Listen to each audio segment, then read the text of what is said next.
الرحمن الرحيم. الحمد لله الذي جعلنا من المتمسكين بولاية أمير المؤمنين. اللهم إياك نعبد وإياك نستعين. الصلاة والسلام بتحية الإكرام على أشرف الأنبياء والمرسلين وأولاده الطيبين الطاهرين المعصومين. ثم الصلاة والسلام على الصديقة المباركة الرازية المرزية عالمة غير معلمة بنت القلم والنون وسر بين القاف والنون ودليل إرادة كن فيكون وكتاب المكنون آية الله العظمى وزوجة آية الله الكبرى محافظة النبوة وناشرة الولاية ام الکتاب ام القرآن ام الانوار ام العقیمہ ام المعصومین ام العلوم ام الہدى ام الحسن ام الحسین ام المحسن ام العباس و ام ابیہا السیدہ فاطمہ الزہرا سلام اللہ ولعن اللہ تعالی علی اعدائهم اجمعین. اما بعد فقد قال حق سبحانہ تعالی فی کتابہ المجید وفرقان الحمید. بسم اللہ الرحمن الرحیم. ذکر فإن الذکرى تنفع المؤمنین. بلندتر صلوات.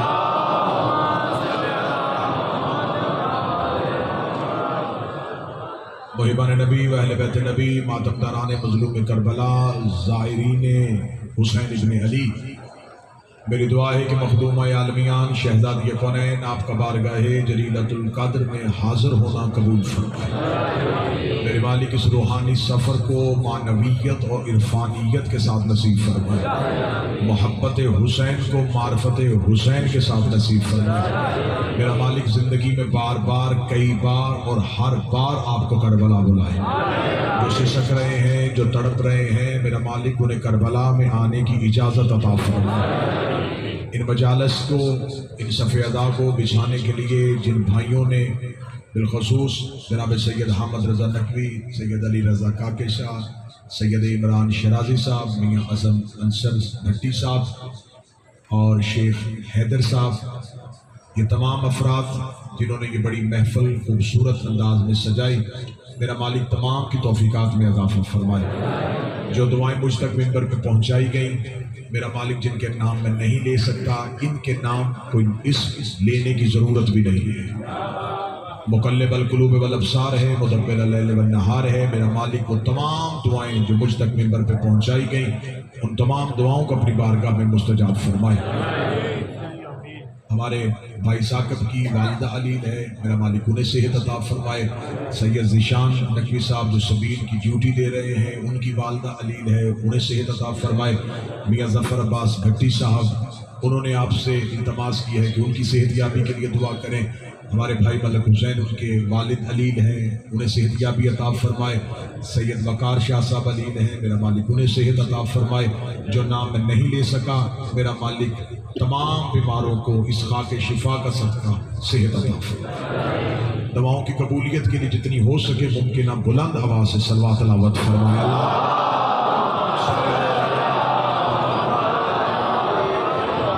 میں یقیناً بخوبی سمجھتا ہوں کہ اتنی دیر زمین پہ بیٹھنا اور بشری تھکاوٹ اور مسلسل آپ مجلس میں شریک ہیں. سلسلہ گفتگو جہاں سے کل چھوڑا تھا، اگر آپ محبت فرمائیں اور اجازت دیں تو وہیں سے سلسلہ گفتگو کو لے کے آگے بڑھتے ہیں. آخر وہ کون سی مجبوریاں تھیں، وہ کون سی وجوہات تھیں، وہ کون سے لوگ تھے جو قتل حسین میں شریک تھے. ہم 18 ذی الحج سے غدیر پہ کھڑے ہیں. جہاں رسول ہمیں چھوڑ کے گئے تھے، ہم وہیں کھڑے ہیں. کیونکہ خدا نے ہمیں قانون دیا تھا، جو محمد دے وہ لے لو، جس سے روکے اسے رک سکو. اب جو قریب بیٹھے آپ نے مجلس پڑھوانی ہے. میں نے پہلے کہہ دیا کہ تھکاوٹ آپ کے چہروں پہ ہے، اور 2 گھنٹے سے میں بھی بیٹھا ہوں، مجھے بھی اندازہ ہے. قرآن کہتا ہے جو رسول دے وہ لے لو، جس سے روکے اسے روک سکو. غدیر میں رسول نے علی دیا، ہم نے لے لیا۔ ہم وہی ولایت علی پہ اسی جگہ پہ استقامت کے ساتھ کھڑے ہیں، ہم وہیں پہ کھڑے ہیں، ہم علی ولی اللہ پہ کھڑے ہیں۔ امت نے غدیر کے نظام کے مخالف ایک نظام بنایا۔ میں بار بار دو لفظوں میں بحث کر رہا ہوں، خلافت اور امامت۔ خلافت بھی ہمارا لفظ ہے، امامت بھی ہمارا لفظ ہے۔ خدا نے زمین پہ جو پہلا خلیفہ بنایا تھا اس کا نام آدم تھا۔ وَإِذْ قَالَ رَبُّكَ لِلْمَلَائِكَةِ إِنِّي جَاعِلٌ فِي الْأَرْضِ خَلِيفَةً، جب کہا تمہارے رب نے فرشتوں سے کہ میں زمین پر خلیفہ بنانے والا ہوں، تو جب خدا نے کہہ دیا تھا کہ میں بناتا ہوں، میں نے قرآن کی آیت پڑھی ہے، کوئی شعر نہیں پڑھا۔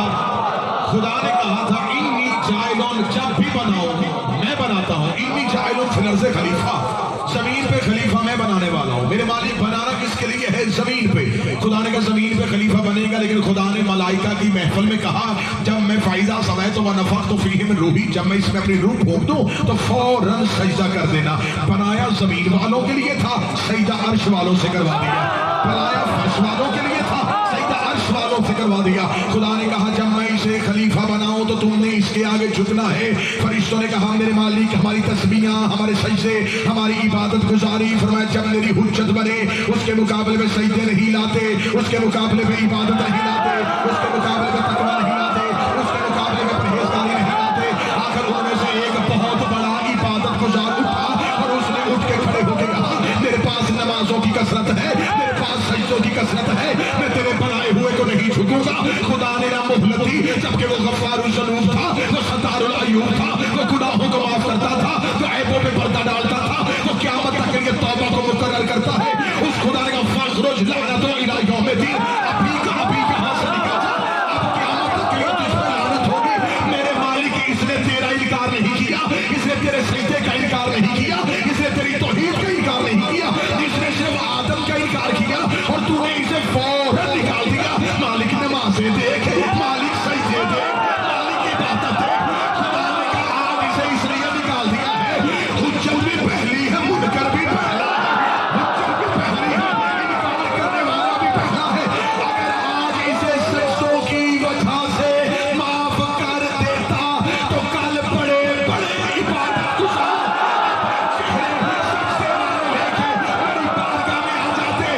اسے بھی معاف کر دیا، ہمیں بھی معاف کر دے۔ میں اسے لعنتی بنا کے بتا رہا ہوں، جب میں صفی اللہ کا منکر برداشت نہیں کرتا۔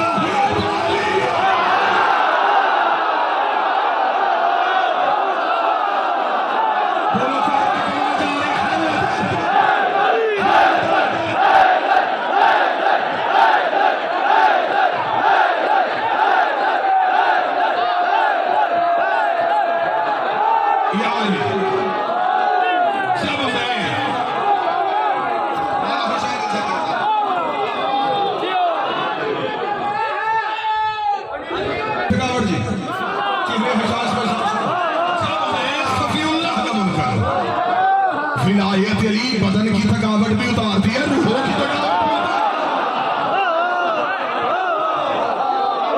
سست ہو جائے تو خون کو حرارت چاہیے، خون حرارت ہوتا ہے علی کی ولایت سے، اور وہی خون حرارت میں آتا ہے جو شرافت میں ہوتا ہے۔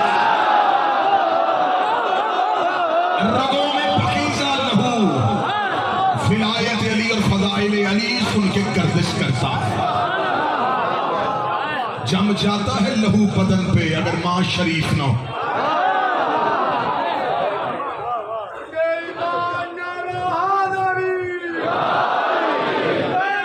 وقت بہت زیادہ ہو گیا، بہت زیادہ بیٹھے، جلدی جلدی سفر۔ خلافت لفظ بھی ہمارا، امامت لفظ بھی ہمارا۔ کوئی یہ نہ کہ شیعہ خلافت کو نہیں مانتے، علی کہتے ہیں جو مجھے چوتھا خلیفہ نہ مانے اس پہ اللہ کی لعنت۔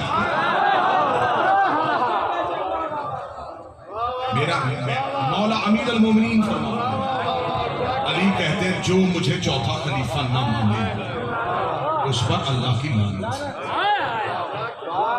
پہلی خلافت آدم کی، دوسری داؤد کی، تیسری ہارون کی، چوتھی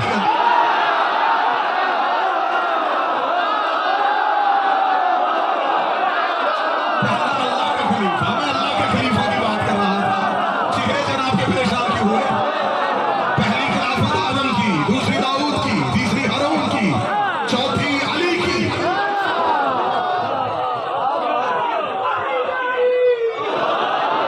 علی کو تلاش کرنا ہے تو ان چاروں میں کر، اور یہ چاروں بھی ایک جیسے نہیں.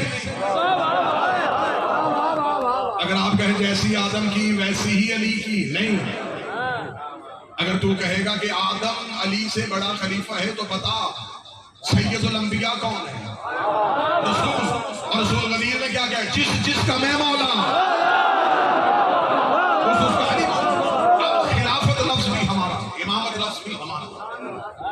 عربی زبان میں کیونکہ آپ عرب کی نگری میں بیٹھے ہیں، عربوں کے ہاں خلافت لفظ، خلافہ پیچھے چلے، امام آگے چلے. جو پیچھے آئے اسے خلیفہ کہتے ہیں، جو آگے چلے اسے امام. خلیفہ ہوتا ہے رسول، امام ہوتا ہے امت. اس سے اچھی شرح نہیں ہو سکتی تھی. جو نبی کے بعد آئے وہ نبی کا خلیفہ، خلیفۃ الرسول اور امام الامت. اور ایک شخص ایک وقت میں امام بھی ہوتا ہے، خلیفہ بھی. امیر المومنین رسول کے خلیفہ بھی تھے، امت کے امام بھی تھے. رسول کے بعد ہے، امت سے آگے چلتے ہیں. ہمارے ہاں خلافت بھی ہے، ہمارے ہاں امامت بھی ہے. ہم جسے اپنا امام مانتے ہیں اسے ہی نبی کا خلیفہ بھی مانتے ہیں. لوگوں نے امامت کے مقابلے میں نظام متعارف کرایا خلافت. ہمیں امامت کی ضرورت نہیں تھی، ہم صرف یہ دیکھیں گے تخت میں کون بیٹھا ہے. جبکہ امام کے لیے تخت تاج ضروری ہوتا ہی نہیں. یہ ضرورت امت ہے کہ وہ امام کو زمین کی حاکمیت دے. یہ امت کی ضرورت ہے، امام کی احتیاج نہیں. امام کو ضرورت نہیں ہے کہ امام کو تخت اور تاج دیا جائے گا تو وہ امام بنے گا، نہیں. امام گھر میں بھی بیٹھا ہو تو امام ہوگا. بادشاہ میں اور امام میں اتنا فرق ہوتا ہے کہ بادشاہ گھر سے چلتا ہے تو عام انسان ہوتا ہے، بیعت ہوتی ہے تو بادشاہ بن جاتا ہے. امام گھر میں بھی بیٹھا ہو تو امام ہوتا ہے. لہذا امامت اور خلافت یہ ایک لفظ ہے.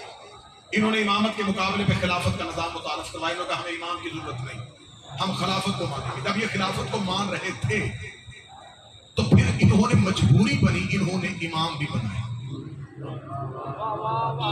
آج پوری دنیا میں جتنے اسلام کے فرقے ہیں، ہر فرقہ کسی نہ کسی امام کا پیروکار.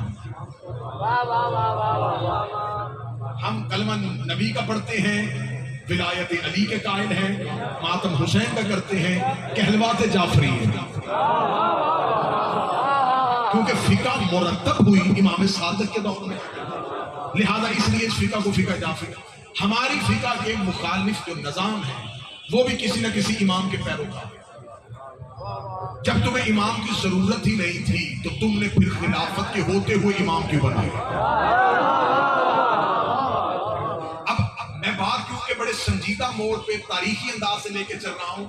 اب پہلا سوال آج میں یہاں پر پیدا کروں گا اور اس کا جواب دوں گا کہ جب ہر دور کا امام اس دور کے بادشاہ سے حکومت کا مطالبہ نہیں کرتا تھا تو ہر دور کا بادشاہ ہر دور کے امام کو قتل کیوں کرتا تھا؟ دیکھیں، اگر تو امام بھی چاہتے ہو کہ مجھے حکومت ملے اور خلیفہ چاہتا، بادشاہ چاہتا مجھے حکومت ملے، تو پھر تو وجہ ہو سکتی ہے کہ امام بھی حکومت چاہتے تھے، وہ بھی چاہتے تھے. حکومت وجہ جنگ بنی اور اس لیے اس نے امام حکومت کا مطالبہ کرتے ہی نہیں تھے. امام کو ضرورت ہی نہیں تھی. امام نے کس پہ امام حکومت کرنی تھی؟ زمین پہ. زمین کیا ہے؟ ایک گولا. یہ زمین گھوم رہی ہے اپنے سورج کے گرد. اور آج کے سائنس، آج کی ٹیکنالوجی یہ کہتی ہے کہ یہ جو یہ سورج ہے نا، یہ صرف ہماری زمین کا. ایسے اربوں سورج ہیں جو ایک کہکشاں میں رہتے ہیں. یہ ہمارے ملکی وے جو ہے یہ ایک گلیکسی، پھر اس کے اوپر ایک سپر گلیکسی، پھر اس کے اوپر ایک کائنات، پھر اس کے اوپر ایک عالم، پھر اس کے اوپر 18,000 عالمین، 18,000 عالمین کو پھر ایک کائنات میں لپیٹا ہوا ہے. یعنی کہ کائنات میں عالمین، عالمین میں عالم، عالمین میں ایک کہکشاء اعظم، اس کہکشاء اعظم کے اندر ایک کہکشاء، اس کہکشاء کے اندر کئی سورج، ان اربوں سورجوں میں سے ایک سورج، اس سورج کی ایک زمین، اس زمین کا ایک شہر، اس شہر کی ایک کچی مسجد کے مصلے پہ بیٹھ کے مولوی پوچھا کہ علی کیا ہے؟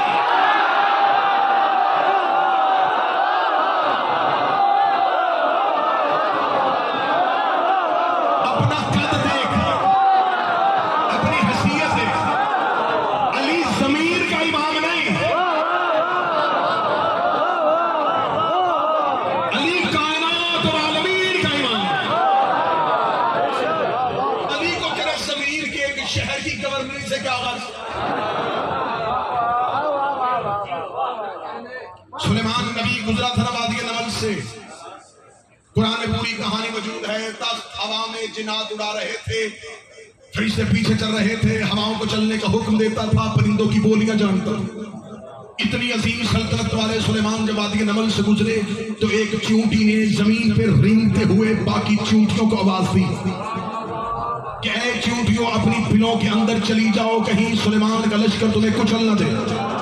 ہوا میں اڑتے ہوئے سلیمان نے چونٹی کی آواز سنی. قرآنی واقعہ ہے، اپنا تخت زمین پہ اتارا، چونٹیوں میں سے اسی کو اٹھایا جو بولی تھی، ہتھیلی پر رکھ کر سلیمان نے کہا، ظالم سمجھا نبی کو؟ کیا کہا تو نے بھی؟ کیا میں تجھے کچل دوں؟ تجھے ظالم سمجھا ہے؟ اس نے کہا جان کی امان پاؤں تو عرض کروں. جملہ پورا نہیں سنا سرکار آپ نے. میں نے یہ نہیں کہا تو سلیمان تمہیں کچل نہ دے، میں نے کہا سلیمان کا لشکر، آپ معصوم ہیں، صحابی تو نہیں. کہاں گئے؟ چونٹی جانتی تھی کہ نبی کے ساتھ رہنے والے نبی جیسے نہیں ہوتے. میں نے کہا ہے سلیمان کا لشکر تمہیں کچل نہ دے.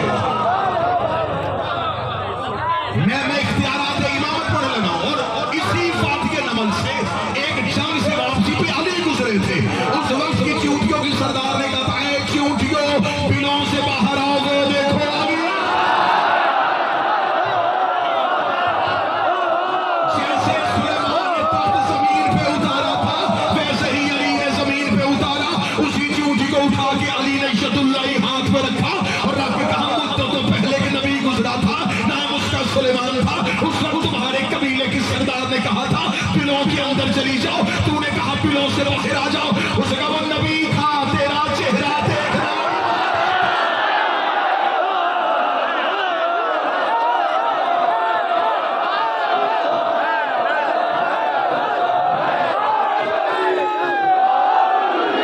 تو 18,000 عالمی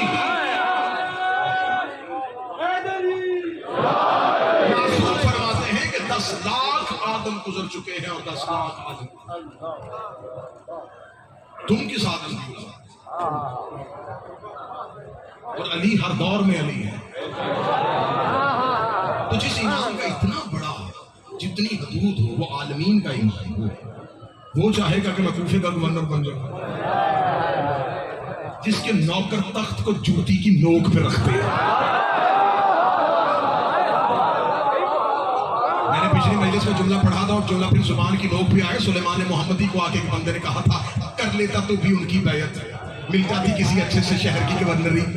کیا ملا علی کو ولی اللہ ماننے پہ سارا دن علی کے دروازے بیٹھا رہتا. دیکھ فلاں اس کا گورنر بن گیا، فلاں اس ملک کا گورنر بن گیا، فلاں اس ملک کا گورنر بن گیا. تیرے پاس کیا ہے؟ اتنا کہنا تھا سلیمان نے بطول کے دروازے کے سجدے سے سر اٹھایا، قریب پڑی ہوئی چھڑی کو دیکھیں تجھے علی ولی اللہ کا فائدہ بتاؤ، جب چاہوں آسمان زمین پہ اتار.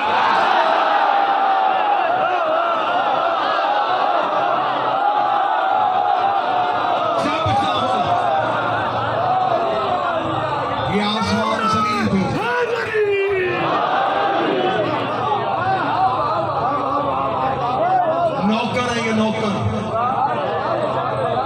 کبھی سورج چڑھاتے ہیں، کائنات سے کھیلتے ہیں علی کے نوکر. تو جس کے نوکر کے پاس یہ اختیار تھا اس کا مالک کہے گا کہ مجھے شام دے دو، مجھے کوفہ دے دو. یہ خلافت امامت کی مجبوری بادشاہت نہیں تھی. اب سوال پھر وہی کھڑا ہے کہ جب امام بادشاہت چاہتے نہیں تھے تو بادشاہ قتل کیوں کرتا ہے؟ اب وقت کیونکہ اتنی تیزی سے گزر رہا ہے، یہ موضوع اتنا طویل ہے، اس پہ اشرے، ایک اشرا نہیں اشرے پڑھے گئے، سالوں پڑھا جائے اس موضوع پہ. میں ایک جملے پہ سوال کا جواب دینے لگا ہوں، اور جو ادب اور علم کے قائل ہیں وہ اسی جملے کو بہتر سمجھ رہے ہیں. بادشاہ امام کو قید کیوں کرتا تھا؟ یہ امامت کو قید نہیں کرتے تھے، کردار محمد کو لوگوں کی نظروں سے اوجھل کرتے تھے.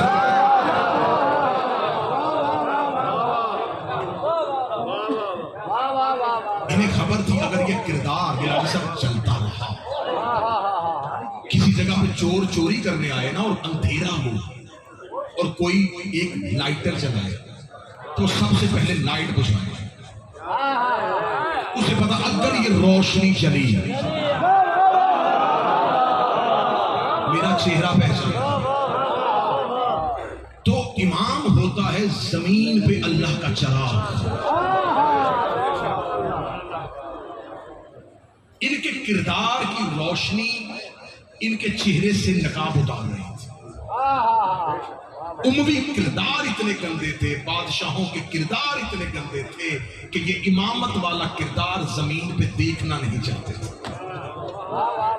خدا نے پہلا ہدایت کا چراغ جلایا، امت نے بجھایا. خدا نے دوسرا جلایا، امت نے بجھایا. خدا نے تیسرا جلایا، امت نے بجھایا. خدا نے 11 چراغ ہدایت اس امت میں جلائے.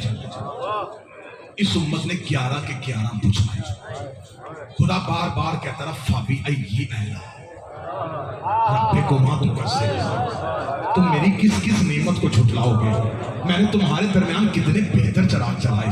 کبھی حمد کا چراغ جلایا، کبھی حسن کا چراغ جلایا، کبھی کریمی کا چراغ جلایا، کبھی سجدوں کا چراغ جلایا، کبھی باقر کا علم دکھایا، کبھی جعفر کی صداقت دکھائی، کبھی موسیٰ کی ادا دکھائی، کبھی رضا کی رضا دکھائی، کبھی نقی کی نقاوت دکھائی، کبھی تقی کی تقاوت دکھائی، کبھی عسکری کی حیبت دکھائی. میں نے 11 چراغے ہدایت جلائے اور اتنے کم صرف ہو تم نے پوچھا دے گے تم اس قابل ہی نہیں ہو، تم اس لائق ہی نہیں ہو کہ 12واں چراغ ہدایت تمہارے درمیان جلایا جائے. خدا نے 12واں چراغ ہدایت فانوس توحید کے اندر جلا دیا. اب وہاں زہر دے نہیں سکتے تھے، تلوار چلا نہیں سکتے تھے. اب زمین پہ بیٹھ کے بھونکنا شروع کر دیا ہے ہی نہیں اس نے.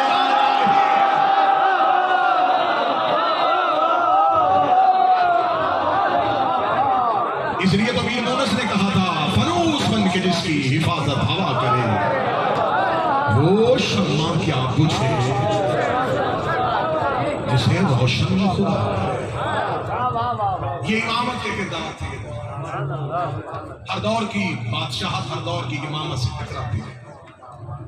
ہر دور کے امام نے اس دور کے تقاضوں کے مطابق بادشاہت کا مقابلہ کیا. یقیناً امام حسن بھی جنگ کرتے ہیں.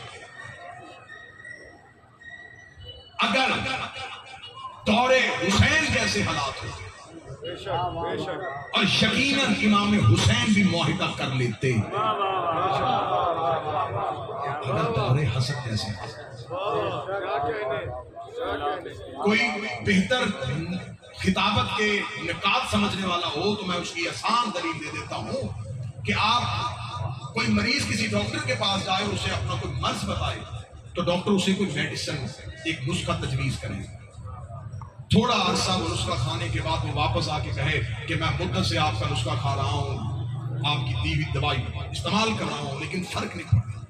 وہ کہے گا میں نے بڑی کوشش کی تھی کہ مرض دوا سے ٹھیک ہو جائے، اب مرض بڑھ گیا ہے، اب اس کے لیے ایک سرجری چاہیے، اب اس کے لیے ایک آپریشن چاہیے. کوشش کی تھی کہ لکھ کے مرض دور کر دوں. تو پہلے کہا تھا کہ لطیف بندہ سر اٹھائے جسے خطابت کی لطافت اور باریکیوں کا اندازہ ہے. امام حسن کے دور میں خلافت کے بدن میں ملوکیت کے جراثیم اتنے زیادہ پھیلے نہیں تھے. حسن نے معاہدے جیسی دوا لکھ دی. اور آپ یہ نہ سمجھیں کہ وہ صلح نامہ تھا، وہ شمشیر تھی. حسن ایک وائٹ پیپر بھیجا گیا ملوکیت اور بادشاہت کی طرف سے امامت کی طرف، جو چاہے لکھتے جائے. کنہوں نے بھیجا؟ بادشاہوں کو۔ کس گھر سے آیا؟ خلافت والے گھر سے۔ کن کی طرف آیا؟ امامت والے۔ تھوڑا سا پہلے اسی گھر سے کسی نے کہا تھا کاغذ قلم دو،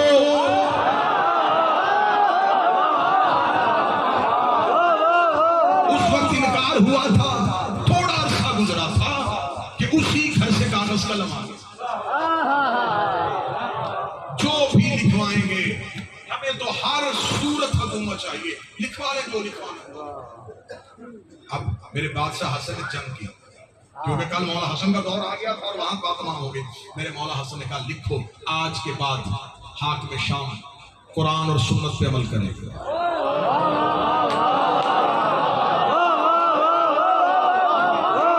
انہیں جلدی تھی کہ ہم مرکز میں پہنچے، ہم کیپٹل اسلام میں پہنچے، مدینہ میں بھی ہمارا نظام آ جائے۔ ان کا مان جاؤ قرآن اور سنت پہ عمل کرے گا، لیکن انہیں خبر ہی نہیں کہ میرے شہنشاہ کتنی بڑی موت دے گا۔ آج بھی تاریخ میں معاہدہ لکھا ہے کہ مولا حسن نے کہا آج کے بعد شاباش، معرفت والا بندہ ہاتھ اٹھا دیتا ہے، آج کے بعد قرآن اور سنت پہ عمل کرے گا۔ اس نے جلدی سائن کر دیے، حسن کی جنگ دیکھی نہیں، حسن منوا گئے کہ اس سے پہلے نہ تو قرآن پہ عمل کرتا تھا نہ تو سنت پہ عمل کرتا، آج کے بعد قرآن اور سنت پہ عمل کرے گا۔ جب میرے مولا حسن نے لکھوا دیا نا کہ قرآن اور سنت پہ عمل کرے گا، تو اب ایک شرط امام حسن کی طرف سے فوراً عمر یاس اٹھا، مولا عمر حسن نے دیکھ کے کہا ساری شرطیں حسن کی ماننے گے، ایک ہم بھی لکھوائیں گے۔ مولا حسن نے کہا ایک تم بھی لکھوا لو۔ اب اس نے بڑا سوچا کہ امامت کے سامنے دماغ کام نہیں کرتے، یہ ہوشیاریاں، یہ چلاکیاں بادشاہوں کے سامنے چلتی ہیں۔ امامت کے سامنے جہاں سورج چل رہا ہو وہاں کون چراغ جلائے؟ امامت کے سامنے سر اٹھا کے کہنے لگا ایک شرط ہماری۔ مولا کا کیا صرف قرآن اور سنت کیوں؟ خلافتوں کا دور بھی تو گزرا نا، اسے کہتے ہیں سیرت شیخین، لکھیں سیرت شیخین پر بھی عمل ہوگا۔ شام والوں کے حواریوں نے کہا کیا کہنے، اتنا تیز آدمی کہ حسن کو پہلے منوایا کہ شرط ماننے کا، اور آپ تین خلاف کے حسن سے منوانے لگا۔ اس طرح لکھیں صرف قرآن اور سنت پہ عمل نہیں ہوگا، سیرت شیخین پر بھی عمل ہوگا۔ میرے مولا حسن کاتب سے کہا لکھ دو شرط۔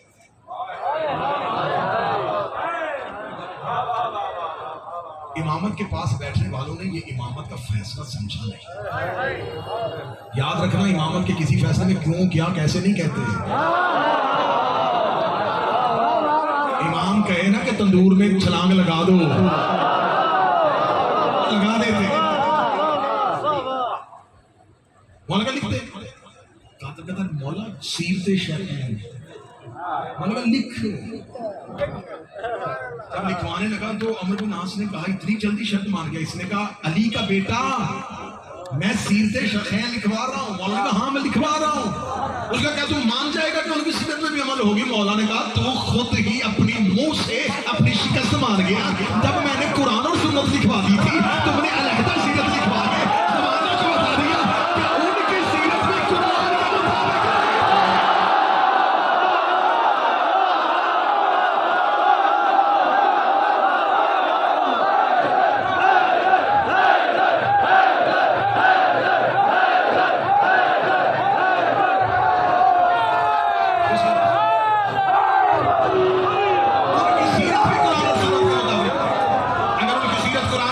مطابق لکھوانے کی ضرورت کیوں پیش آئی؟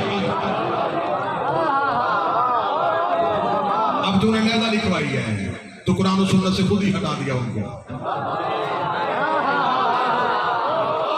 جب میں نے آئین الہی قانون رسالت لکھوا دیا تھا تو میں سیرت کیوں لکھوانی پڑی؟ مولا کا اگلی شرط میری لکھو، تمہاری ہو گئی۔ آج کے بعد کوئی خطیب منبر پہ علی کو نہیں پھونکے گا۔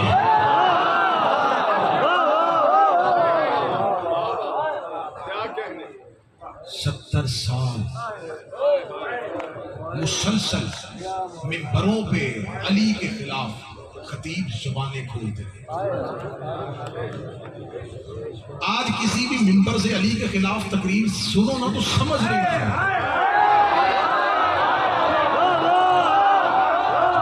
یہ شام والے کا منبر ہے.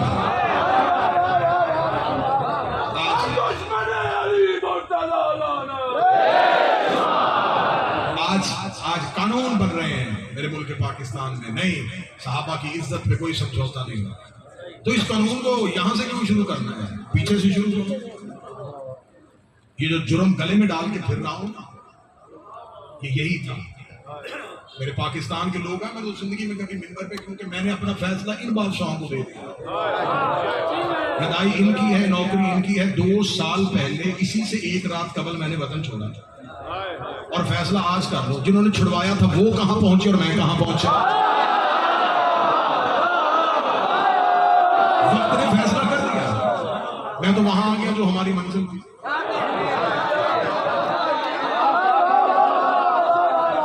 نہیں چھوڑنا چاہیے تھا جی، نہیں چھوڑنا چاہیے تھا بھائی. چھڑوایا گیا، کہا گیا کہ 1 رات کے اندر وطن چھوڑو ورنہ یہ مانو. وہ میں مان نہیں سکتا. اور وہ ماننے کے لیے تمہارے کئی بڑوں نے سائن کر دیا. مجھے خبر ہے کہ کون کون کس کمرے میں بیٹھ کے کیا کروانا چاہ رہا تھا. یہ باتیں ہوں گی جب شہنشاہ آئیں گے تب. لوگوں سے انصاف تو مانگنا ہی نہیں، جنگ کی ہی مارنے کے لیے. نوکری شہنشاہ کی ہے، ہماری کیا مجال ہے کہ میں ممبر پہ بیٹھ کے، یہ ممبر علی کے فضائل کے لیے ہے، اپنی خوبیوں کے لیے نہیں. یہ مجمع مجھے سننے نہیں آیا، یہ علی سننے کے لیے آیا. لہٰذا یہ فیصلہ ہوگا جب وقت کا 12واں امام آئے گا کہ کون کون کہاں کس کوفی والا کردار ادا کر رہا تھا.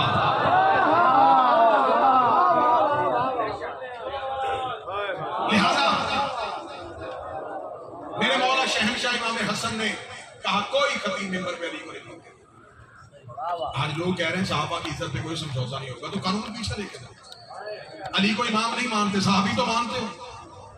تو اگر صحابہ کو ماننے سے بندہ کافر، نہ ماننے سے بندہ کافر ہو جاتا ہے، اس کا کیا کرو گے جس نے علی کو نہیں ماننا بھی؟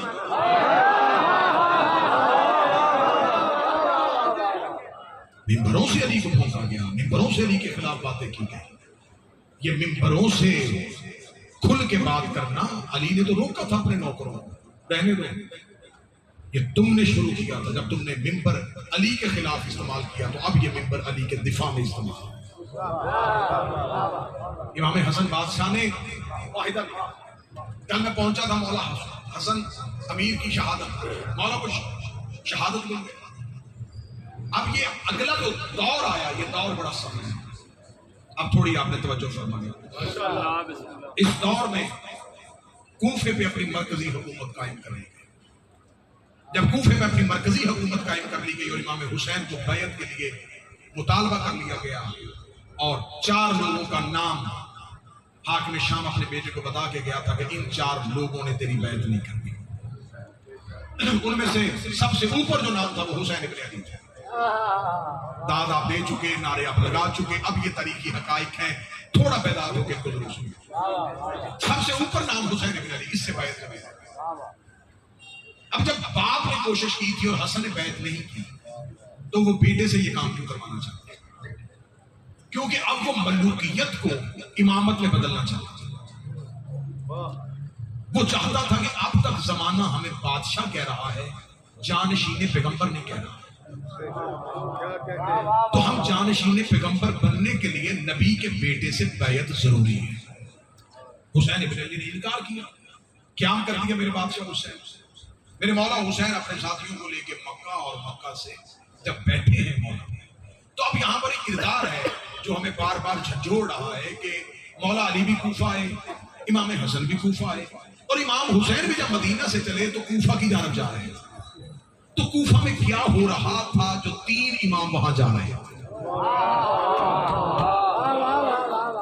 یہ سوال ضرور سمجھیں. آخر کوفہ میں اتنی مرکزیت کی. میں نے آپ کے سامنے گزشتہ تقاریر میں کہا کہ کوفہ میں شیعہ نے علی کی بھی کثرت ہے، لیکن مولا علی کی شہادت کے بعد شیعہ نے علی کو یا شہید کر دیا گیا تھا یا زندانوں میں بند کر دیا گیا. اب یہاں جو خطوط گئے ہیں نا مولا امام حسین، ان میں سے سلیمان بن سرد خلائی ایک کردار ہے کوفہ کا، جس نے خط لکھا امام حسین اور اپنے گھر میں بہت سے لوگوں کو بٹھا کے ان کی تائید لکھی۔ ایک خط کوفہ سے ہانی بن عروہ جو جناب مسلم کے میزبان تھے، یہ کوفہ کے بہت بڑے سردار تھے، ان کی سرداری کا میں اپنے بچوں کو یہی بتا دیتا ہوں کہ 12,000 جوان تلواریں لے کے ان کے پیچھے چلتے تھے۔ آج بابا سرکار جس بندے کے ساتھ 4-6 گارڈ ہوں تو لوگ سمجھتے ہیں کہ یہ بڑا وہ روپ والا ہے، 12,000 جوان حفاظت کے لیے جس کے پیچھے چلے، وہ کتنا بڑا سردار ہے۔ یہ سردار ہانی بن عروہ ہیں، یہ علی کی محبت میں غرق ہے، یہ حسین ابن علی کو خط لکھا۔ اب جب خطوط مکہ پہنچ رہے تھے اور خبر شام والے کو پہنچ گئی، اب یہاں پر اس نے بہت سے جعلی خطوط اپنے لوگوں سے شیعہ بن کے حسین ابن علی کو لکھوائے۔ یہ باتیں بہت ضروری ہے سمجھنی کہ تاکہ پتہ چلے کہ کوفہ سے خطوط لکھنے والے کون تھے۔ وہ جو خط تھے، خط اور خطوط کے متن جو ہیں وہ دونوں ہی کتابوں میں۔ جو شیعہ خط لکھ رہے تھے، جو علی کے نوکر خط لکھ رہے تھے، ان کے خط کا مضمون کیا ہوتا تھا؟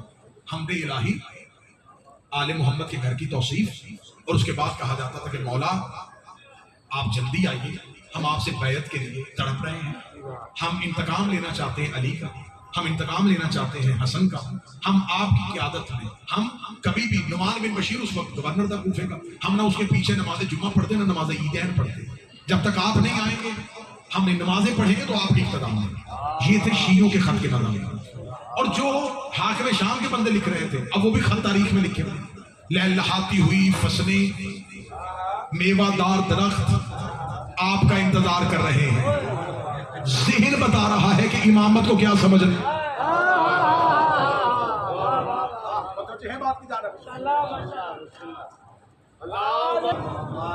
بڑی اہم ایک بات آج کی، کیونکہ مجھے کل کی گفتگو سے مسلسل، کل کیونکہ آخری مجلس ہوگی ہماری اس نشست کی، تو اس مجلس سے مسلسل ہونے کے لیے مجھے یہ تمہید بڑی ضروری ہے۔ آپ تھوڑا جا کے اس تمہید کو ضرور سن لیں۔ اب یہ خطوط بتا رہے ہیں کہ وہ امامت کے مزاج کو کیا سمجھ رہے ہیں، وہ میووں کے لالچ دے رہے ہیں، وہ فصلوں، وہ دریاؤں کے لالچ دے رہے ہیں۔ بس میں 5 یا 6 منٹ میں گفتگو کو بالکل کلوز کروں۔ اب یہاں پر یہ لالچ دیا جا رہا ہے، مولا امام حسین نے مسلم بن عقیل کو کوفہ کی طرف روانہ کیا۔ جناب مسلم بن عقیل جب کوفہ پہنچے تو اس وقت کوفے کا گورنر نعمان ابن بشیر، جناب مسلم پہنچے سب سے پہلی پناہگاہ مختار کے گھر۔ جناب مختار نے جب دیکھا کہ ہم اپنے قیام کرنا ہے تو جناب مختار جناب مسلم کو ہانی کے گھر چھوڑ کے خود گئے تھے۔ جو لوگ علی مولا کی شہادت کے بعد علی کے شیعہ کوفہ چھوڑ کے دوسرے علاقوں میں چلے گئے تھے، ان کو واپس لینے گئے تھے کہ آؤ اب دوبارہ قیام کرنا۔ اس لیے آپ کو شہادت امام حسین میں مختار کا جو کردار ہے نا، کہ مختار اس وقت کہاں تھے، تو یہ اس سوال کا جواب ہے کہ جناب مختار علی کے شیعوں کو قیام کے لیے آمادہ کرنے کے لیے کوفہ سے نکل گئے اور جاتے ہوئے جناب مسلم کو ہانی بن عروہ کے گھر چھوڑ دیے۔ جناب ہانی بن عروہ کے گھر 18,000 افراد جناب مسلم کی بیعت کر لیتے۔ خبر شام پہنچ جاتی ہے اور اسے کہا جاتا ہے کہ کوفہ گیا تیرے ہاتھ سے۔ ادھر حسین مکہ پہنچ گئے اور حسین کا سفیر مسلم بن عقیل ہاشمی کوفے بیٹھ گئے اور کوفے کے قبیلے بیعت کر رہے ہیں اور مختار باقی شیعوں کو لینے کے لیے نکل پڑا۔ اب لمحوں میں فیصلہ کرنا، جلدی کر کیا کرنا۔ اس نے اپنے باپ کے وفادار عیسائی ملازم سرجون کو بلایا اور بلا کے کہا کہ تو نے میرے باپ کے ساتھ ایک لمبا عرصہ گزارا، میں تو ابھی ابھی حاکم بنا اور اس کو حکومت کے اصولوں کا نہیں پتا، یہ کھیل تماشے کا، لہو و لعب کا مداح تھا، اس کو حکومت نہیں کرنی آتی۔ اس نے کہا مجھے بتا اس وقت کیا کرنا چاہیے۔ اس نے کہا کام میں تجھے بتاؤں گا لیکن تجھے کرنا ہے۔ اس نے کہا میں کروں گا۔ اس نے کہا پھر ایک نام ہے جس کا تمہیں سہارا لینا ہے۔ اس نے کہا وہ کون؟ اس نے کہا ابن زیاد۔ اب میری قوم کے نوجوانوں، یہ ابن زیاد کا تھا۔ میں نے کہا تھا کہ میں نے ایک ایک قاتل کے گھر تک جانا ہے۔ نام اس کا عبید اللہ تھا، بیٹا یہ زیاد کا تھا۔ زیاد عرب کا واحد بچہ ہے جو ماں کے نام سے منسوب تھا۔ اسے زیاد ابن سمیہ کہا جاتا تھا کیونکہ اس کے باپ کا کسی کو پتا نہیں تھا. میں یہ تاریخی حقائق پڑھا. ماں کے نام کے ساتھ منسوب تھا. آخر جب لوگوں نے بہت یہ مشہور ہو گیا تو اس نے اپنی ماں سے جا کے گلا کیا کہ مجھ سے لوگ میری ولدیت کے بارے میں پوچھتے ہیں. تو اس نے کہا کہ تیرا باپ ابو سفیان. اس نے ابو سفیان کے پاس جا کے کہا کہ میں تیرا بیٹا ہوں. اس نے ماننے سے انکار کر دیا. تو اب ابو سفیان ہی کا تو بیٹا مان دیا تھا. اس کو گوارا ہی نہیں تھا کہ کوئی میرا بھائی ہونے کا دعویٰ کرے. لہذا اس نفرت کی وجہ سے اسے قبول نہیں کیا جاتا تھا. اب سر جان نے کہا کہ اس کا بیٹا عبید اللہ جو ہے وہ انتہائی سخت دل ہے. اس وقت وہ بصرے کا گواہ ہے. اگر کوفہ بھی اس کے قبضے میں دے دے تو وہ حسین ابن علی کا رستہ روک لے. مجبوری تھی, کوفہ ہاتھ سے جا رہا تھا. اس نے خط لکھا کہ ٹھیک ہے ابن زیاد کو کہو میں کوفہ بھی تیرے پاس دیتا ہوں, بصرہ بھی تیرا, کوفہ بھی تیرا. اب اس کی چاندی ہو گئی کہ بصرہ بھی میرے پاس ہے, کوفہ بھی میرے پاس. یہاں 2 منٹ رہ گئے اور میری بات ختم ہو گئی. اب ابن زیاد جو ہے وہ ایک لشکر لے کے کوفہ کی طرف نکلا. جناب مسلم کوفہ میں بیٹھے ہیں اور لوگ بیعت کر چکے ہیں. ابن زیاد جب کوفہ سے باہر پہنچا ہے تو شام ہونے والی تھی, جیسے سورج کے ڈھلنے کے انتظار کیا. اس نے اپنا لباس تبدیل کیا. اس نے سر پہ سیاہ امامہ رکھا جو ہاشمی رکھتے تھے, اور ہاشمیوں کے ہاں یہ تھی کہ امامے کے دونوں طرف سے جو کپڑے کا حصہ ہے اسے چھوڑ دیا. اس نے ہاشمیوں کی طرح وہ کپڑے کے دونوں حصے اور دونوں کنارے چھوڑے. ایک سیاہ لباس ہے بے تن کی, ایک عرب گھوڑے پہ ہاشمیوں کی رفتار کے ساتھ کوفے کی طرف چلے, اور اس سے پہلے لوگوں کو بھیج دیا کہ کوفے جا کے اعلان کرواؤ کہ حسین آئے. اب یہاں میں اس دور کو ایسا ابھاروں گا اور ایسا آپ کے ذہنوں میں نقشہ چھوڑوں گا کہ آپ کو اس دور میں کیا کیا نظر آئے گا اور کیا کیا آپ دیکھ رہے ہیں. جو ہی ابن زیاد کوفہ کے اندر داخل ہوا تو اعلان ہو گیا حسین آ رہے ہیں. لوگوں نے دیکھا کہ واقعی سیاہ امامہ, وہی ہاشمی لباس, چہرے پہ نقاب. اب کوفے کے لوگوں کی اکثریت نے حسین دیکھے ہوئے نہیں تھے. اب دوڑے حسین آ گئے, حسین آ گئے, حسین آ گئے, مرحبا مرحبا مرحبا. چھتوں پہ, گلیوں میں رش. اب یہاں ہوا کیا, ان کے پاس محبت امام تھی, معرفت امام نہیں تھی. اگلا جملہ میں کہوں گا کہ مجھے تم کہو نا کہ اپنی 10 تقریریں توڑ, تو میں اس جملے پہ توڑنے لگا ہوں. امام کی معرفت نہ ہو تو لوگ ابن زیاد کو بھی حسین سمجھ لیتے ہیں.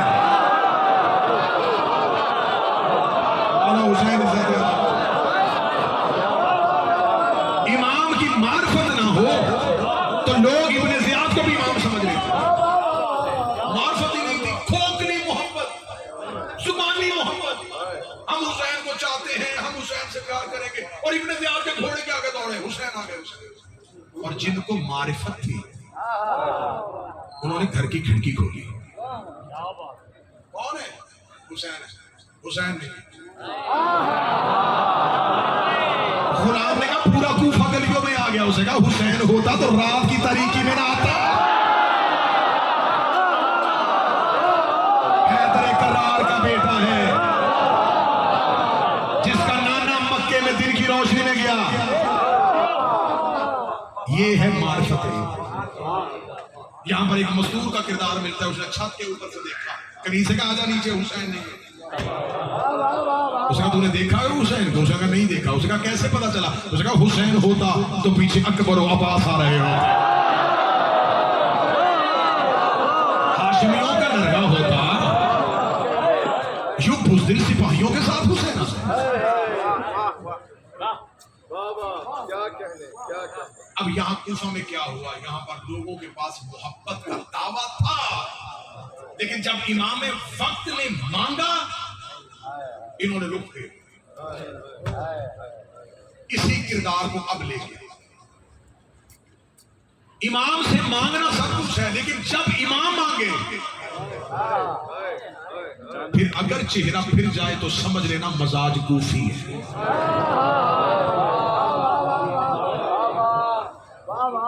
میں کربلا میں بیٹھا ہوں بغیر خوف اور بغیر خطرے کے. مجھے کوئی لالچ نہیں ہے کہ کون بندہ خوش ہو کے جائے گا کون ناراض ہو کے جائے گا. اگر کسی نے علی حسین اور اہل بیت کو صرف مشکل کشائی کے لیے ماننا ہے نا تو نہیں مانے.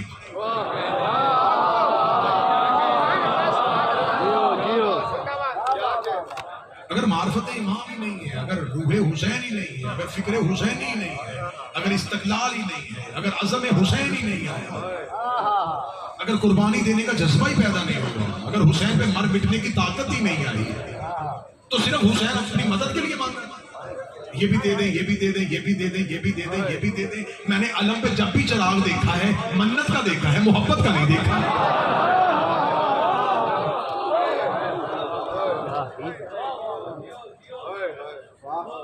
میں نے علم پہ جب بھی سیبوں کے ہار دیکھے, خواہشوں کے دیکھے. پچھلے سال آئے تھے, عباس نے بیٹا دیا تو اب غازی تم سے سیب نہیں مانگ رہا, عباس تم سے چادر نہیں دے رہا, عباس کو کالے کپڑے کی ضرورت نہیں, عباس کو ہانی والا جذبہ چاہیے, مختار والا ارادہ چاہیے, میسم والی زبان چاہیے. یہ نہیں ہے کہ جب امام پکارے تو میدان خالی, جب گھروں میں ضرورت ہو تو منہ امام کی طرف. رش ہے زائرین کا کربلا میں حسین کی زری پہ جا کے, مولا یہ بھی دے دے, یہ بھی دے دے, یہ بھی دے دے. میں نے آج تک کبھی کسی بندے کو جنازے پہ جا کے مانگتے نہیں دیکھا. عشق ہی حاجات کا دروازہ, ان سے نہیں مانگنا تو کس سے مانگنا ہے, لیکن انہیں صرف مشکل کشائی اور دعاؤں کے لیے نہ رکھو. ان کے ساتھ سب سے بڑی مظلومیت یہ رہی ہے, انہیں زمانے نے اپنی مشکل میں پکارا, انہوں نے لمحہ دیر نہیں کی, اور جب انہوں نے بلایا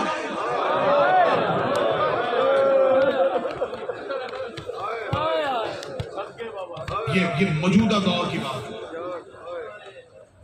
یہ پیر احمد شاہ جی میرے محسن ہے, میرے لیے قابل احترام, یہ گواہی دیں گے. میں کربلا میں تھا, یہ پچھلے جب یہ کووڈ جو تھا یہ عروج پہ تھا. زائرین جو تڑپ کے آتے ہیں نا, پتہ چلا تھا نا فلائٹیں بند ہو رہی ہیں, تو میں نے بھاگتے ہوئے بندے بھی کربلا سے دیکھے, جلدی گھر چلیں, پھر پتہ نہیں کیا ہو, فلائٹ ملے نہ ملے, تو گھبرا جاتے ہیں. ہلکا سا بیمار بھی ہو تو میں نے گھبراتے ہوئے لوگ دیکھے. بشری تقاضا گھبرا جانا چاہیے, لیکن یہ نہیں ہے کہ آپ نے صرف یہ کہنا ہے کہ ہم جائیں گے مولا حسین سے جا کے یہ مانگ کے لے آئیں گے, اور پھر گھروں میں آ کے کہیں گے ہم یہ مانگ کے لے آئیں گے. حسین سے حسین مانگو. باخدا اس وقت سے ہوشیار ہو جاؤ جب وقت کا امام آئے گا, اور کوئی یہ کہہ کے اپنا چہرہ نہ پھیر لے کہ مولا بھی میری تیاری مکمل نہیں ہے. اس سوچ کے ساتھ اس گلیوں میں پھرنا, یہاں 12واں سر سے امامہ اتار کے رو رہا ہے.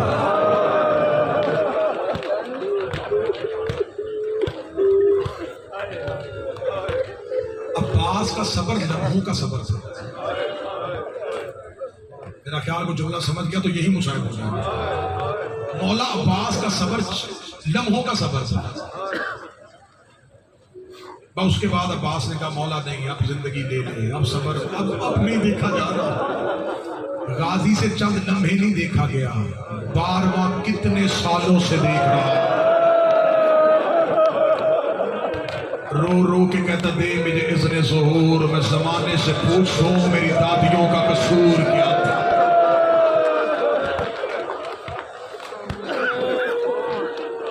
بس یہ پیغام ہے میری ماؤں, اپنی بچوں کی تربیت کرو تو حسین پہ مرنے کے لیے.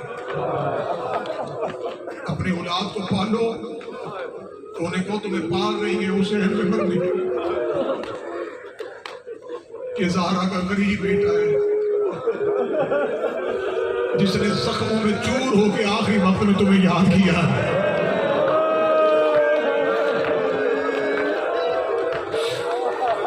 مرتے وقت بندے کسے یاد کرتے ہیں؟ اسے سب سے زیادہ پیار. حسین کی 4 سال کی بیٹی قریب کھڑی تھی اور تیرے امام کا قاتل کہہ رہا ہے کہ حسین کے لب ہلے. میں نے سمجھا بیٹیوں کی پناہ مانگے گا, بیٹوں کی قبریں مانگے گا. اس کا میں کان قریب کیا تو کہہ رہا تھا میرے شیعو جب کبھی ٹھنڈا پانی پینا میری پیاس کو یاد کرنا.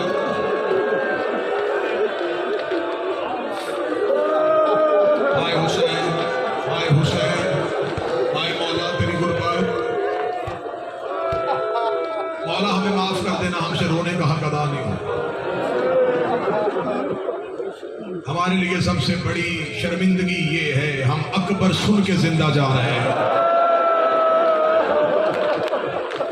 ہم عباس کی قبر سے زندہ جا رہے ہیں۔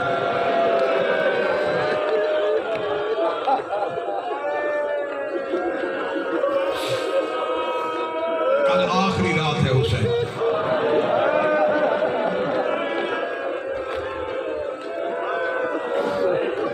محرم کا دن ہوگا، یہاں 10 دن میں زائرین سے دوستیاں ہو جاتی ہیں، ماں بہنوں کی ماں بہنوں سے تعلقات بن جاتے ہیں۔ 10 محرم کا دن زائر دوسرے سے پوچھ رہے ہوتے کب نکلنا ہے، کب واپس جانا ہے، تیری کس روز کی فلائٹ ہے، تو نے گھر کب پہنچنا ہے۔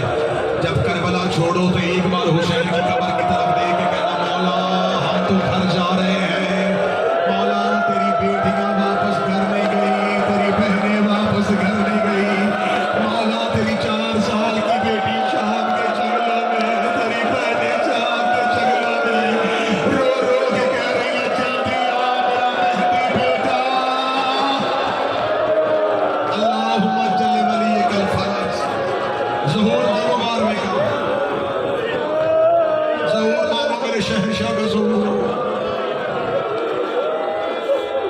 منتوں سے مانا ہوا علی کا بیٹا عباس۔ مجھے سیدزادے نے پیر احمد شاہ جی مصاحب سے محبت کرتے ہیں، یہ مجھے روزانہ کہتے ہیں شہادت پوری پڑھا کرے، درد پورا پڑے گا۔ زخمی ہاتھوں سے عباس کے کرتے سیے تھے زادہ،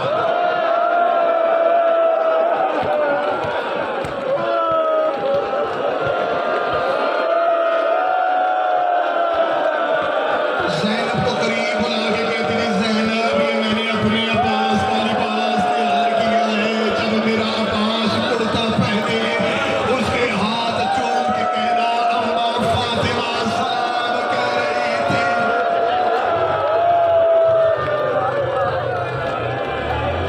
مولا عباس دنیا میں آئے،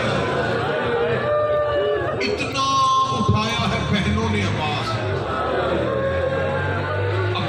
اتنا بچپن میں صحن میں نہیں پلے جتنا شہزادیوں کے برقعوں میں پلے، وقت مقرر تھے بہنوں کے، اتنی دیر تو اٹھائے گی، اتنی دیر میں اٹھاؤں۔ غازی سارا دن علی کی بیٹیوں کے گھر رہتے، میرا بادشاہ عباس چلنے کے قابل ہوا، بی بی ام البنین شہر میں بیٹھی تھی، غازی گھر آئے، بی بی دیکھ دی غازی جی اماں عباس کہاں گئے تھے، اماں بہنوں کے گھر، بی بی دیکھ کہتی کون سی بہنیں، اماں عالیہ بہن، اماں کلثوم بہن۔ ام البنین نے عباس کو بلایا، اپنے زانوں میں بٹھا کے کہا عباس جب تک تو چھوٹا تھا میں چپ رہی، عباس اب تو بڑا ہو گیا ہے، میں آج آخری بار تمہیں بتا رہی ہوں وہ تیری بہنیں نہیں ہیں، عباس وہ سید زادیاں ہیں تو کنیز کا بیٹا ہے، عباس وہ زہرا کی بیٹیاں ہیں تو کنیز کا بیٹا ہے۔ اتنا کہنا تھا عباس اٹھ کے کھڑا ہوا، چھوٹے چھوٹے ہاتھ جوڑے، رو کے کہا اماں میں ان کی کنیز کا بیٹا ہوں، کہا ہاں تو ان کی کنیز کا بیٹا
یہ بیٹھی ہے میری بہنیں اور بیٹیاں، ان کے سروں پہ قرآن رکھ کے پوچھو، کسی بہن کا بھائی مصیبت میں ہو، پھر ہمیشہ جی باپ بسترے بیماری پہ ہو، بیٹی بہن کا کوئی بس نہ چلے سیدھی علم پہ چلی جاتی ہے، لوگ کہتے غازی میرا بھائی مصیبت میں ہے، میرا بھائی بچا، مولا میرا بھائی تیرے سپرد ہے، مولا میں نے اپنا ویر تیرے سہارے پہ چھوڑا ہے، اور میری بہنوں سر پہ ماتم کر کے بتاؤ تمہیں عباس پہ اتنا مان ہے، عباس کی اپنی بہنوں کو عباس پہ کتنا مان ہوگا؟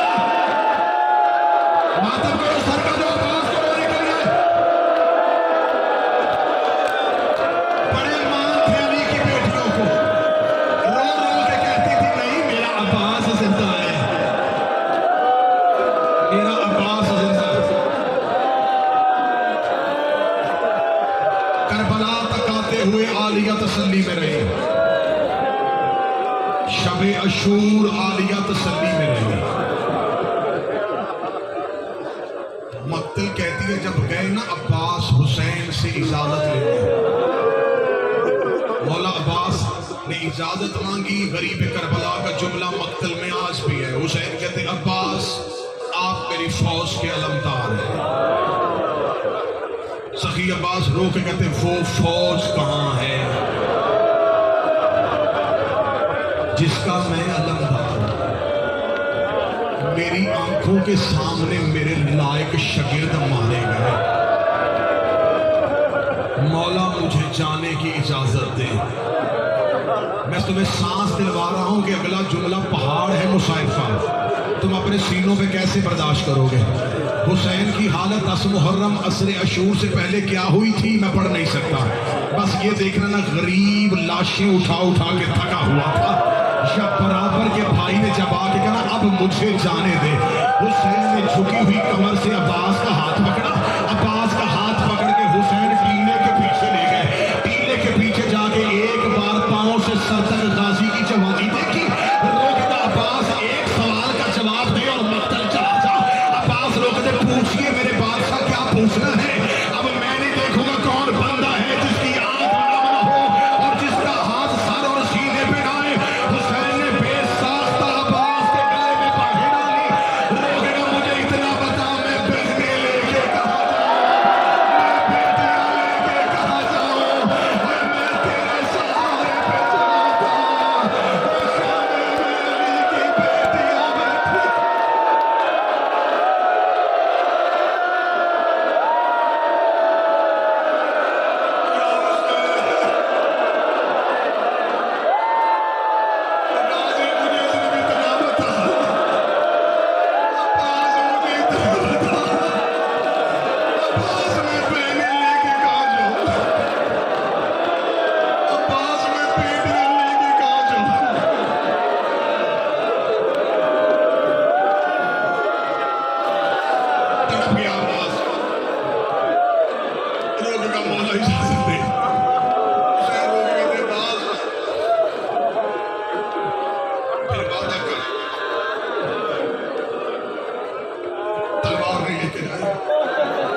تھی حسین کی بیٹی. آج بھی مجرب ترین عمل کربلا میں بیٹھ کے دینے لگا ہوں. کوئی ناممکن کام نہ ہو رہا ہو، بیٹیاں لے کے علم عباس پہ چلے جانا. کربلا میں آئے ہو، اگر کوئی بیٹی ساتھ لے کے آیا ہے نا، تو انہیں اپنی سفارش کروانی ہو، غازی کے حرم میں بیٹی لے جانا. بیٹی عباس کی زری پہ کھڑی کر کے کہنا مولا میں بیٹی سفارش بنا کے لایا ہوں. غازی بیٹیاں خالی نہیں بھیجتا، اس لیے کہ آخری وقت میں حسین کی سکینہ عباس کا ہاتھ پکڑ کے آئی تھی. روک گئی بابا میں سفارش لے کے آئی. غازی کی سفارش کا نام ہے سکینہ، عباس کی ضمانت کا نام ہے سکینہ. مولا حسین کی آواز آئی سکینہ کیوں بھیج رہی ہے عباس؟ بابا پانی چاہیے. وہ میری شہزادی کس کے لیے؟ بابا اصغر کے لیے. سکینہ اصغر تیرا کیا لگتا ہے؟ بابا میرا بھائی ہے. سکینہ عباس میرا کیا لگتا ہے؟ بابا تیرا بھائی ہے. سکینہ تیرے بھائی کی عمر کتنی ہے؟ بابا 6 ماہ. سکینہ میرے عباس کی عمر کتنی ہے؟ بابا 32 سال. روئی میں نے خود فیصلہ کر لے، ایسے نہ ہو نہ تیرا 6 ماہ کا بچے نہ میرا 32 سال کا بچے.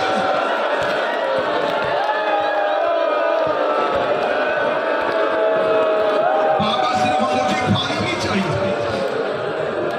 مولا سادات کے بچے ہاتھوں میں خوشبو لیے بار بار کہہ رہے ہیں سکینہ تو کہہ غازی سے عباس تیرے حکم نہیں کرتے. مولا حسین کی آواز ہے اچھا سکینہ پہنا چچا کو مشکیزہ. خوش مشکیزہ اٹھایا حسین کی بیٹی نے. میں جملہ آرام سے پڑھ دوں گا، جیسے برداشت کرو ویسے برداشت کر کے سن لینا. عباس کا جوان قد، 4 سال کی سیدزادی. جب بی بی نے مشکیزہ یوں کیا غازی جھکے. جھکتے جھکتے جھکتے عباس اتنا جھکے عباس کے دونوں ہاتھ سکینہ کے قدموں پہ آ گئے. حسین نے دور سے دیکھا، آواز آئی عباس تو نے میری 4 سال کی بیٹی کا جنگل میں حیا کیا. میں وعدہ کرتا ہوں قیامت تک تیرا ہاتھ علموں پہ بلند رہے گا. ہاں میرا وفادار عباس. میں نے تو ابھی عباس کا جانا نہیں پڑھا اور ماتمی ہاتھ جوڑ رہے ہو. میں نے تو عباس کا جانا نہیں پڑھا. عباس زین پہ آئے. حسین ٹیلے پہ کھڑے ہوئے. میں نے ہر شہادت میں پڑھا ہے کہ ہر مقتل میں جوان کے جاتے. عباس ٹیلے پہ ہوتے تھے، حسین ٹیلے کے تھے. عباس مقتل کو دیکھ کے بتاتے تھے کہ مولا جوان وہاں پہنچ گئے، اب یہاں ہے. اب عباس خود جا رہے تھے. حسین کی آنکھوں کا نور اکبر کی موت ختم کر گئی تھی. حسین رو کے کہتے سکینہ مجھے جاتا غازی نظر نہیں آیا. سکینہ میرا بیٹا تھوڑی میری مدد کر. سکینہ مجھے اکبر کی موت مار گئی ہے. سکینہ مجھے قاسم کی موت مار گئی ہے. سکینہ مجھے ٹیلے پہ کھڑے ہو کے چچا کا جانا بتاتی ہے. اب تیاری کر لینا جو کربلا میں ماتم کرنے کے لیے آئے ہو. 4 سال کی معصومہ کربلا کے ٹیلے پہ کھڑی ہوئی بی بی کی آواز آئی میرا چچا گھوڑے کی زین پہ آ گیا. حسین کی آواز آئی مرحبا یا عباس. بی بی کی آواز آئی میرا چچا فوجوں کے درمیان چلا گیا.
عباس کے گرنے کے بعد ان کمینوں کا خوف ختم ہو گیا تھا، ان کی جرت بڑھ گئی تھی۔ جب حسین مقتل میں عباس ڈھونڈ رہے تھے نا، جس کے قریب سے گزرتے وہ حسین کا ہاتھ بڑا وہ ہے تیرا غازی، کوئی کہتا وہ ہے تیرا غازی، حسین کوئی ٹکڑا وہاں سے۔